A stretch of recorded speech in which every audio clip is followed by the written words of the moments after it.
तर तुमचं सर्वांचं नवीन ब्लॉग मध्ये स्वागत आहे. तर ऋषा म्हणे की चाल म्हणे आज आपल्याला नांदुरा जाणार आहे म्हणे निंब घेऊन. पहिले तर म्हणे चाल म्हणे या वावरातला आपू गठ्ठा आणू म्हणे निंबाईचं उचलू. तू म्हणे फक्त एकदा खांद्यावर दे उचलू. नांदुऱ्याला घेऊन जातो म्हणे पहिले हे निंब घेऊन. मग म्हटलं हे पल्सर गाडी काय कामाची आपली एवढी मोठी. मग म्हटलं भाऊ पहिले शाटी बांधून घेऊ दे मला चांगली. मग बांधली शाटी बांधल्यावर म्हटलं गळाला आपल्याला पुढे ताकद न जायचं नांदुऱ्याला. आणि आपल्या गाडी म्हटलं पेट्रोलचं तर काही टेन्शन नाही ना, नाही तर असं होईल.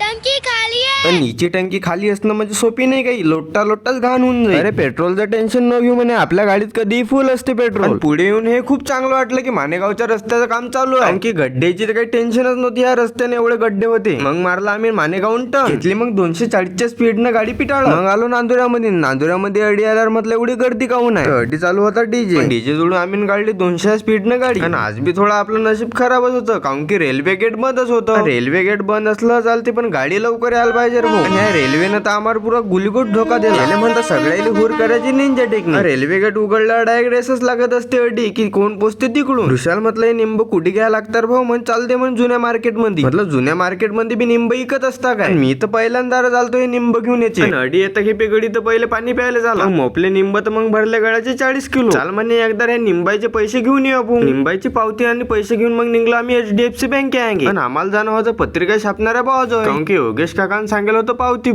बुक साठी थोडा टाइम लागेल म्हणून. अडी आल्यावर हे पत्रिकाच पाहत बसलो की ह्या पत्रिका कशा असतात. पत्रिकाचा तर डायरेक्ट डिझाईन वर पैसा होता. मग आणलं पावती बुक. म्हटलं एकदा पाहू दे बा हे काचं पावती बुक आहे. तर हे भांडायचं पावती बुक होतं. तडून निघून मग आलो इंधन टाकायला. 300 रुपयाचं म्हणे एकदा इंधन घेऊ गाडीहून टाकून. मग चाललो आम्ही घरा घ्या. चला मग भेटू पुढच्या ब्लॉग मध्ये. आणि सर्व इंस्टाग्राम फॅमिलीला आपल्याकडून खूप खूप धन्यवाद. तुमचे एक लाईक न तुमचे एक फॉलो न मला असं वाटतं की मी इंस्टाग्राम फॅमिली माझ्या सोबत. चला मग भावांनो बहिणींनो मग भेटू पुढच्या ब्लॉग मध्ये. आपल्याला लाईक आणि फॉलो करायला विसरू नका.